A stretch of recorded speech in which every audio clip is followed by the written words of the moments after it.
Olá pessoal, tudo bem aí? Espero que sim. Vamos para a nossa aula de História do Plano de Estudo Tutorado, volume 5, terceira semana, turmas do quinto ano da Escola Estadual Nila Fará, professoras Ana Paula e Cira. Nesta aula, vamos continuar nossos estudos falando sobre a linguagem teatral e a língua brasileira de sinais. Os seres humanos se comunicam por meio de diferentes linguagens. Nas artes, por exemplo, como a pintura, escultura, música, cinema e teatro, expressões do rosto e do corpo, como sorrir, apontar com o dedo, e o idioma de sua comunidade linguística. De todas as linguagens, a língua de um povo talvez seja o meio mais difícil de comunicação. Uma língua traduz a cultura e o modo de ser de um povo. Por isso, cada povo tem sua própria língua. No Brasil, falamos a língua portuguesa, que é um pouquinho diferente do que é falada em Portugal. Entre os povos indígenas do Brasil, temos muitas línguas, tais como o Guarani e o Opinaie. Na França se fala francês, na Inglaterra, inglês, na Espanha fala-se espanhol e tantos outros exemplos de línguas faladas em todo o mundo. Todas essas línguas são orais, isso quer dizer que são faladas com o uso da voz e podem ser compreendidas por pessoas que ouvem. Mas e as comunidades de pessoas surdas? Como fazem para se comunicar? As pessoas com surdez também têm uma língua reconhecida por lei, é a língua dos sinais. Em cada país há uma língua de sinais própria daquele povo. No Brasil, temos a língua brasileira de sinais, Libras, que é composta por um conjunto de sinais que representam ideias completas e um alfabeto manual, letra a letra. Tudo isso falado com as mãos e com as expressões faciais e corporais. Temos aqui um exemplo, de um sinal muito usado por quem se comunica por meio da Libras, o sinal de casa. Então, a gente tem o desenho da casa, em cima a escrita, em português, casa, e do ladinho nós temos as duas mãozinhas, como elas devem ficar, abertas, e depois o movimento aí de casa. Não só os sinais são importantes, mas também as expressões faciais e corporais. Dependendo do sinal, ele pode ser igual nas mãos, mas com uma expressão diferente. Assim pode mudar todo o sentido de uma frase. Temos do outro lado o alfabeto manual. Em Libras, ele é usado para nomes próprios, e palavras que não têm sinais específicos. Aí eles utilizam o alfabeto manual. E olha que interessante, temos aqui duas crianças, duas meninas se comunicando por meio da Libras. Do outro ladinho, nós temos uma mãe, essa que está aí de camisa vermelha, ela é mãe dessa jovem. E essa jovem, ela é surda e ela consegue fazer a leitura labial. O que é a leitura labial? É quando ela consegue observar o movimento da boca e consegue compreender o que a pessoa está falando. Só que nós estamos no meio de uma pandemia. Quando a mãe utiliza essa máscara, essa comunicação foi bloqueada. Então, a mãe produziu uma máscara que fosse transparente aí, ao redor da boca para que a filha, pudesse então compreender, pudesse então se comunicar. Atenção! Surdo-mudo é um termo incorreto. Nada de sair por aí falando isso, hein? O termo surdo-mudo é incorreto e nunca deve ser usado. A pessoa ser deficiente auditiva não significa que ela seja muda. A mudez é uma outra deficiência e é raro ver as duas acontecendo ao mesmo tempo. A realidade é que muitos surdos, por não ouvirem, acabam não desenvolvendo a fala. A acessibilidade em Libras é obrigatória, isso é muito importante saber. Em janeiro de 2016, entrou em vigor a Lei Brasileira de Inclusão e é exigido que os serviços de empresas ou órgãos públicos ofereçam acessibilidade para as pessoas com deficiência.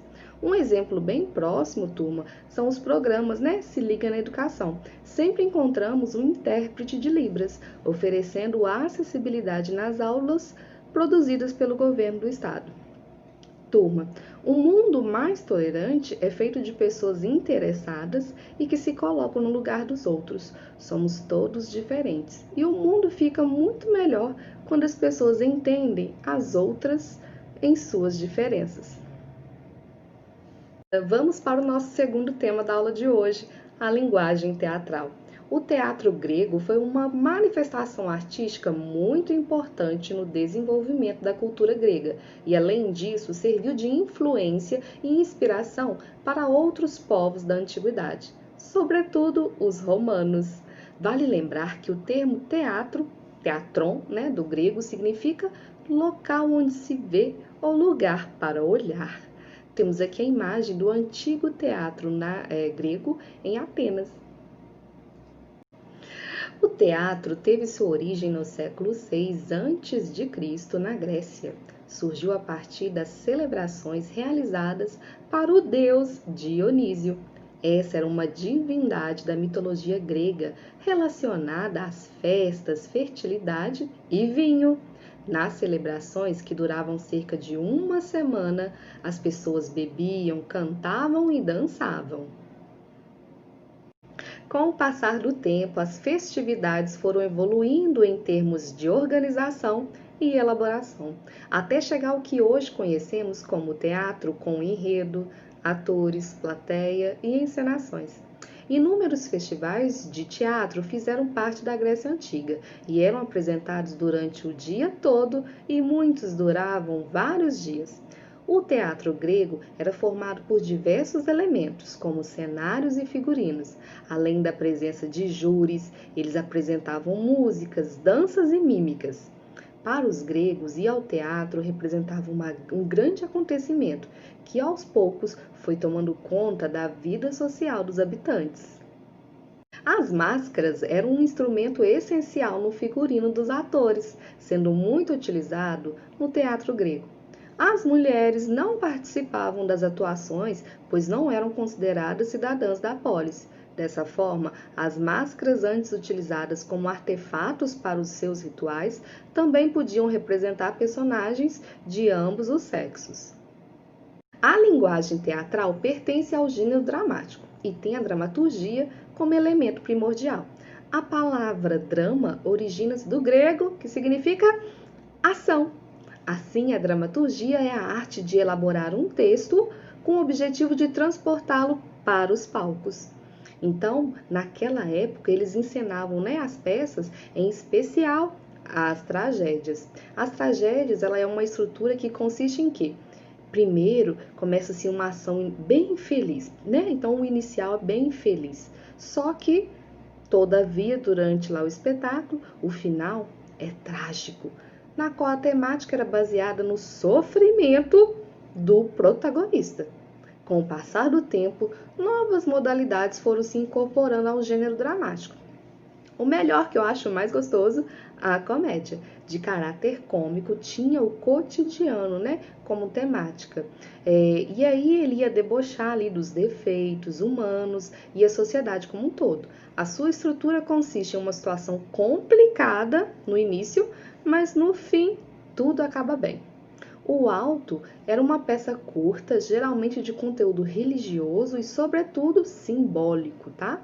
Já a farsa era representada por uma pequena peça teatral, cujo objetivo era despertar o riso por meio da representação de situações ridículas, grotescas ou engraçadas, Muito lindo, Pois bem, o teatro marcou a história antiga, influenciando inclusive os povos romanos, que levaram essa arte para suas províncias, tornando-a uma referência para a cultura de todo o mundo até hoje.